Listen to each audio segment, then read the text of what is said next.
Hi everyone, welcome back to The Tsunami is Coming, the What Keeps Me Up at Night edition. Today I am thrilled to welcome a colleague at HEC Paris, a fellow professor of economics, Tomasz Michalski, who happens to be a very good friend of mine with whom we have great conversations. So Tomasz, thank you so much for joining me today. Thank you for having me. All right, and well, to you and to everyone I invite on this podcast, the same question. Tomasz, will you tell us what keeps you up at night? I'm going to talk about. I'm a researcher. And what keeps me up at night is my research agenda. And I want to share what bothers me quite a lot. And as I understand, this podcast is also about geopolitics. I'm going to circle back to this at the end. So what I worry about is about the increasing complexity of our especially economic environment. And in the context of macroeconomics, globalization, and trade. And here I'm going to, paint with borrowed brushes, especially for the audience. But let me set the stage on what I want to talk about. So when I think about complexity, Aria Rubinstein had this very nice definition in his 1986 paper that it's really about counting the pay of relevant states. So whatever, how complex a decision is, it depends on how many different decisions you can make that have different consequences for the payoff. And when you consider those as the decision makers, the problem is that the larger is the set, the more consequential they are. You have to spend cognitive capital to process them, and they also can take time. And guess what? In most economics, we assume away these complications as being as not important. And what we're facing relatively now is obviously this flood of information that we get every day, and we get this AI slop, we get a lot of noise. That's not necessarily what I want to talk about today here. Uh, I actually want to talk about the changes that are more fundamental and where complexity plays a larger role, I believe, than just noise. So, for example, if we think about technological advances, globalization, we know that it all allowed larger markets, more specialization, more variety. Some of these notions go back to Adam Smith, his Wealth of Nations. And this, to some extent, is a great thing, right? I mean, we as humans, we like to have a lot of choices if you think about food. It allows specialization. Especially if you allocate talent to the best uses. And also, in traditional economics, it leads to the exploitation of the comparative advantage in the sense of classic Ricardo economics. There may be gains from learning by doing, generally higher welfare, etc., etc. Market size may matter, as introduced by Paul Krugman, with low variety, increasing returns that can lead to lower average production costs.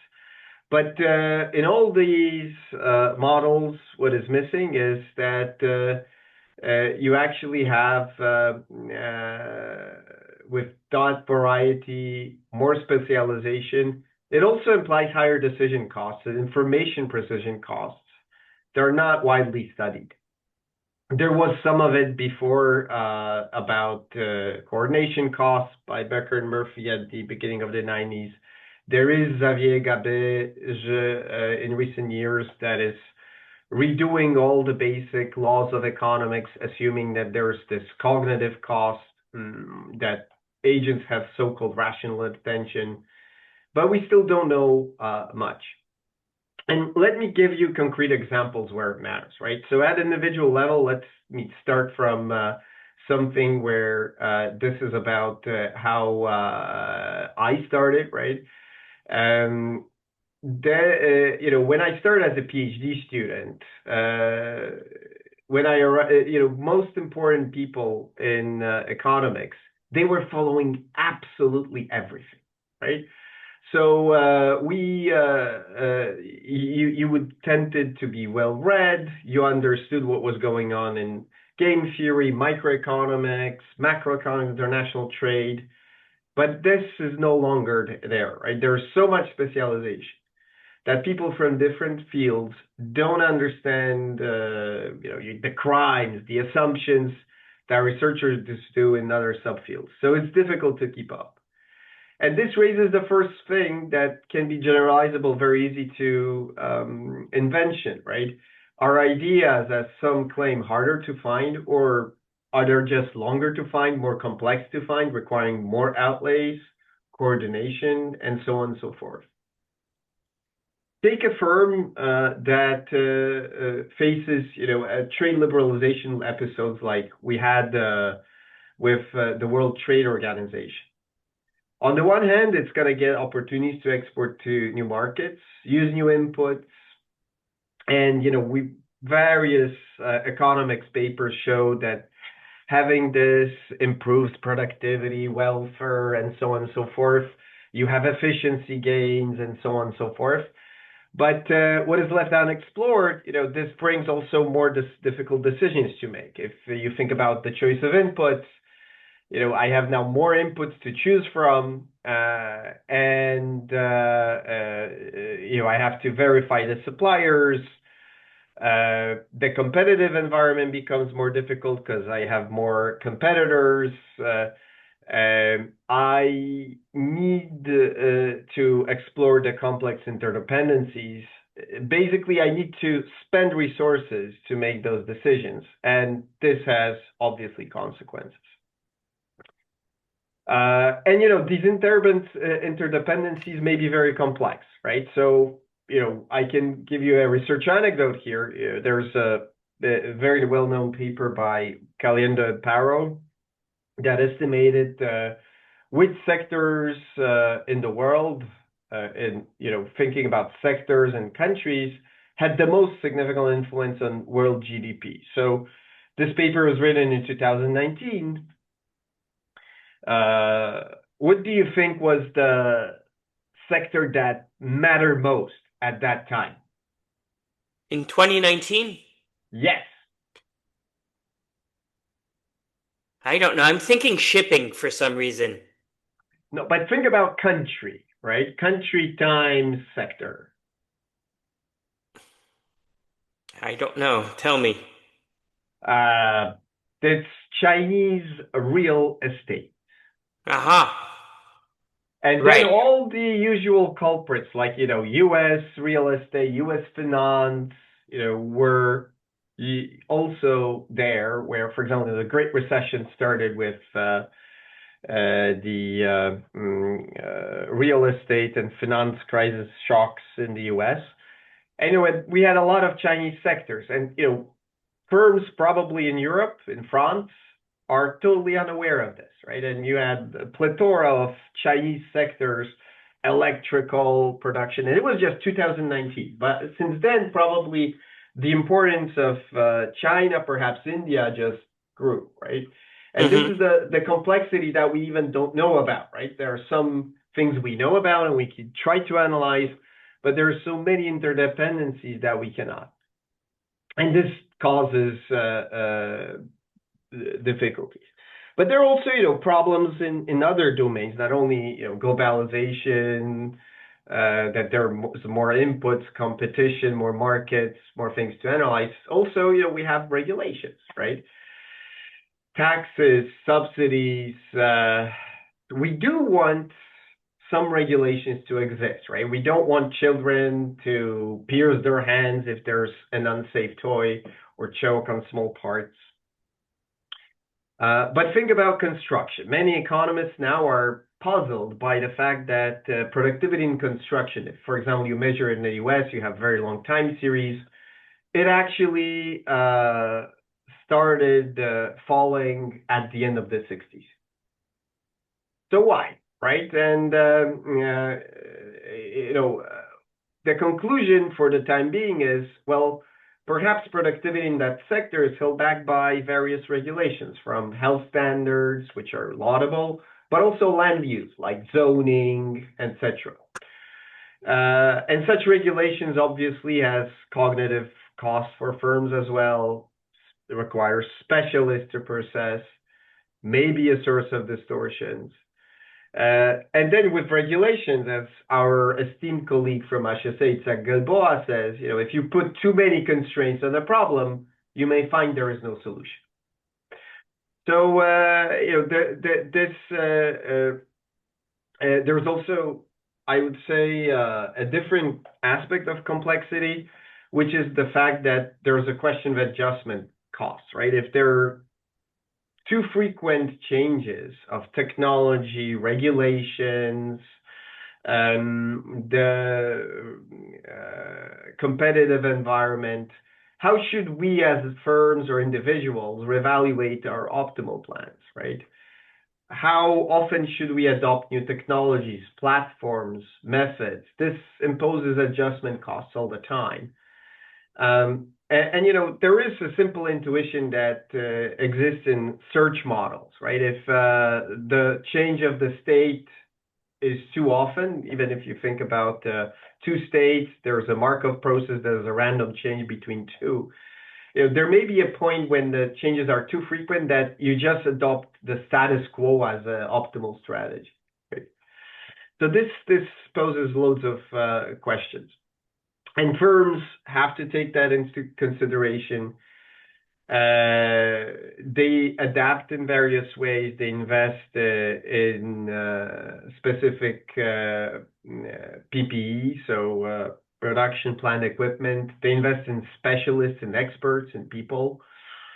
Here we can actually have I can ask you and your listeners the following question. So think about global investment, right? That's one of the most important aggregates in macroeconomics. That's driving the business cycle. Last year the big news was that most of this investment was about data centers for AI processing. So let me ask you, right? Since when is investment in data processing the most important component of property, plant, and equipment investment in the US? Since what year? Tell us. I don't know. Well, guess. That's what guessing is about. Is it 2010, 1990, 1955? I would have said 2000. It's 1991. Hmm. So it's for a very long time is that that is the major component of investment, right? Data processing. Firms are telling us we need to process information. We need to do it. That's the most part of the investment of American firms, right? There was also obviously a lot of outsourcing. So, a lot of machinery that was invested for doing work for American firms was done, for example, in Southeast Asia. It also leads to transformation of labor markets, right? So it seems that firms, and we have research on that, are increasingly demanding knowledge workers to process information. That leads to the rise of superstar firms that have tons of specialists. This leads to barriers of entry, zombie firms, etc., etc. And of course, these phenomena, we can think very easily, they impact individuals, right? If you think about what happened to the medieval man or person, right? Most people then lived at most, and everything happened 30 kilometers in the vicinity from when they were born, right? Life was brutish, life was short, but it was framed in a very easy life cycle scenario. There were established hierarchies, there was religion, there was constant technology. Sure, nature had some surprises for us, but everything was relatively stable. And now I think, at least that's what many researchers are telling us from different fields, we're lost with the pace of changes, right? Due to technology, societal, political changes. We are just finite, not sophisticated enough, not able to process all the information, lacking time to even construct good narratives for ourselves. And this leads, obviously, to problems. And we can go on and on and on, but what I want to talk to you perhaps more usefully about the implications of this, right, for various issues that can lead to troubles and problems. So Let me ask you one, this. go ahead. Yeah, let me ask you this, Tomasz. This non-linearity of life compared to medieval times that you just talked about. That's a hallmark, I guess, of complexity. And what I'm understanding from what you're saying is it's getting, at the same time, more interesting and more complicated to actually try to model this or to try to draw some implications. Is that a good way of summarizing the challenge? I think so, and this is where the problems, one of the problems and implications are. Let's discuss that, right, jointly, because this also has, I think, major calculation also in what we see nowadays. I understand, for example, Americans may have miscalculated Iran because it's far more complex problem than they thought it would be, right? So let's go back. I want to proceed. I have perhaps a plan on how to deal with this. So, for example, one of the implications, if you think about the individual or firm level, is that it leads to a deep inequality. Because first thing, those that have more means, they can access helpers, right? They can have somebody who will create the model or understand the changes for them to navigate systems. You can think about tax preparers, optimizers, but also consultants, right?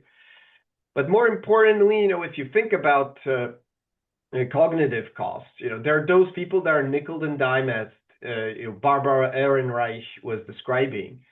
They have little time about coping, adapting, goes hand in hand with lower education, means they bear the brunt of the cognitive cost. They're the losers, right? Obviously, if you cannot adopt, also to use some internet platforms,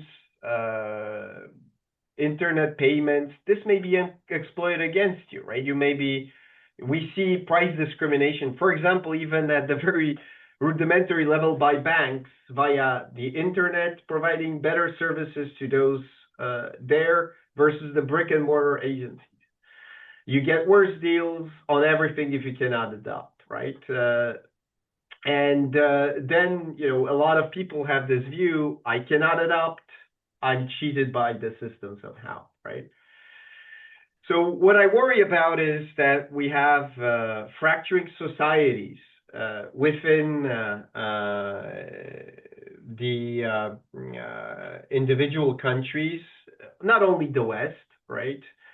And this is going to lead also to higher instability, also because countries are going to try to deal with that by fomenting external threat or protecting in their industry, their production. Even now, the complexity is hopeless from a theoretical point of view, right? Suppose we have rational agents, right? We invest in information. Everybody's the same. Everybody has some amount to spend on gathering information. It doesn't mean you're going to get the same information, right? And in a sense, we're exposed to different information sets. So, in fact, you and me and all our viewers or listeners, we will have a different set of facts, even if we try not to, right? And that's something that is very unsettling to me, right? The variety of different information, experiences, lifestyles, cultural associations, right? This creates an atomistic society. This leads to fractures that are more and more visible politically, right? In the 1980s, even in the US, you had three main TV channels. Everybody shared the same information, read few newspapers of record, right? Nowadays, very difficult.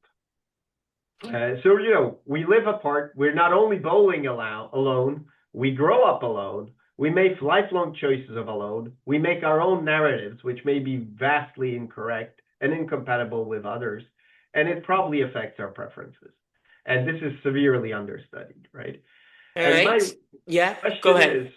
is whether society does break down at some point with such multidimensional diversity, right?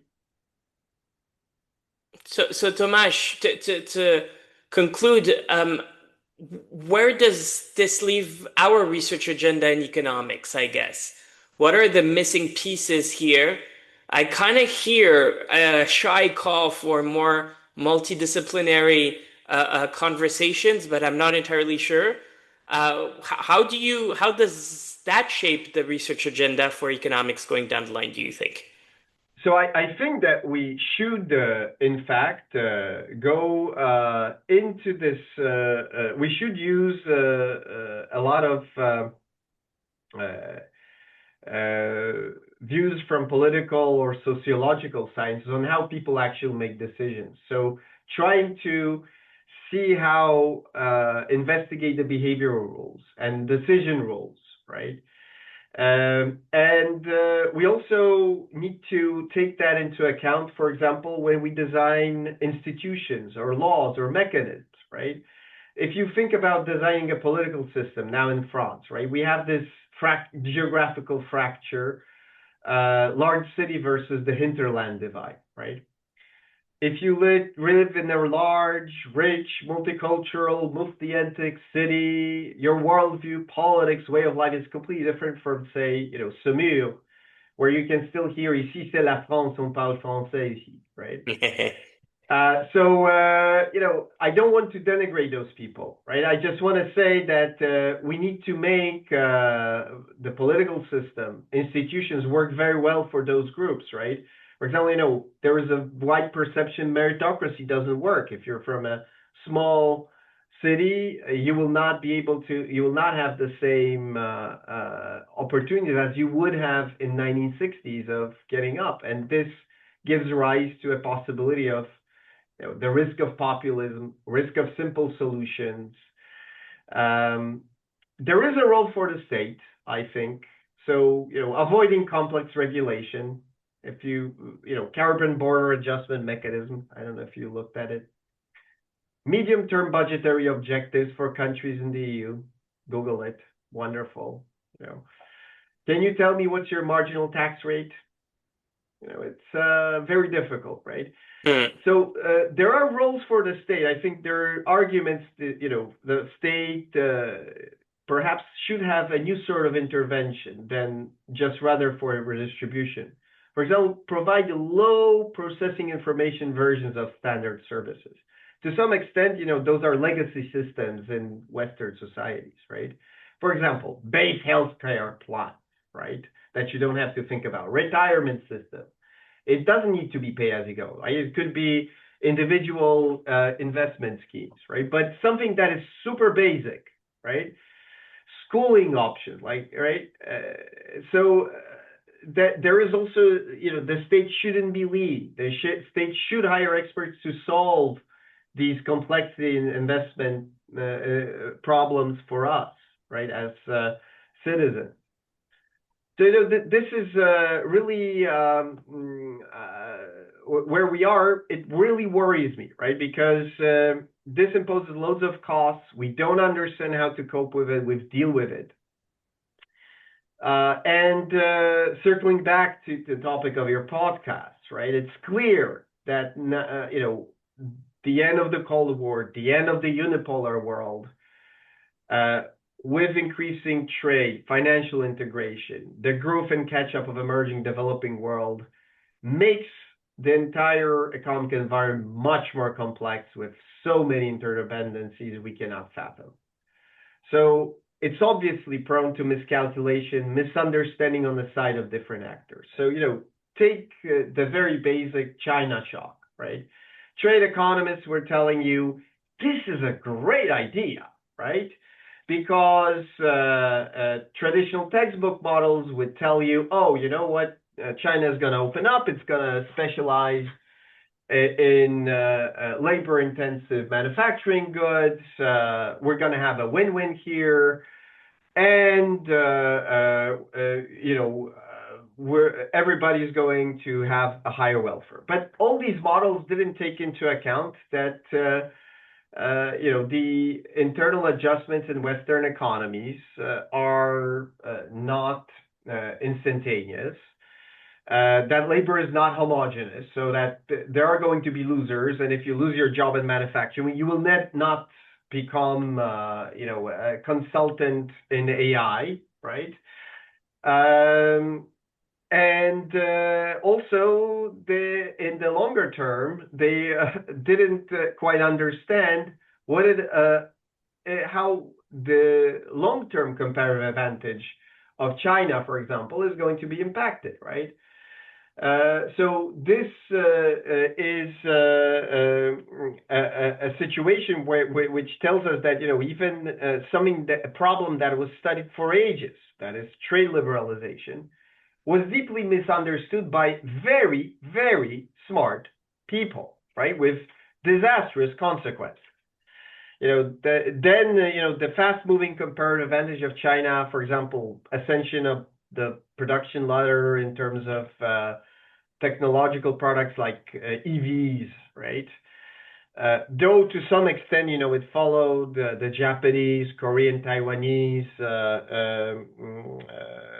past experiences, still it took the world by surprise, right? So that speed was astonishing one.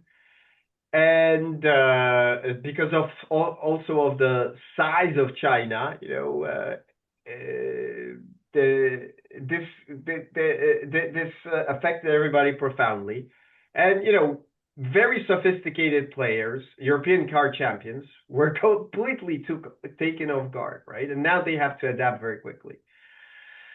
So then, with the possible rise of simple solutions, populism, requirements for protection, we may be in for more instability in the policy-making world. There's a deep rejection of the World Trade Organization by one of its cornerstone members, the U.S., right? Industrial policy is increasingly popular everywhere, right? We're going to have closures. We're going to have conflicts. And this doesn't augur well for the future, because now we're much more interdependent. And, the fact that you strike or you put in one regulation here impacts so many other aspects of the problem. Just to give you an example, Trump tariffs on various countries. For example, Trump last year imposed tariffs on intermediates coming from Canada and Mexico. And it turned out that this, even though there was, say, a 15% rate on European cars, made European cars far more competitive than local production, exactly because the production system is very complex. There are thousands of car parts in every car, right? So even simple decisions that you might think are going to do the trick have unintended consequences everywhere. That kind of seems like the motto of our time, yeah? Unintended consequences. That's right. So, I'm pessimistic how we're going to go through turbulent times, especially that I'm not sure that our states, our countries are well equipped in analyzing information. And for example, with the current war in Iran, we can see it very well that if you got your analyzing capabilities of Iran, or for example, how you deal with civilian targets, deaths, you may arrive at very disastrous consequences, even if you try to supplant it with AI decision and analyzing systems, right? So, for a moment, though, and this is our private joke, I guess, I'm stocking up my bunker in Normandy. That might actually be the agenda. Tomasz, thank you so much for joining me and being so generous with a quite wide range of hypotheses for the future of the test. And I think we'll have quite a few topics to explore together. Thank you so much for joining. Thank you for having me. Take care. Take care.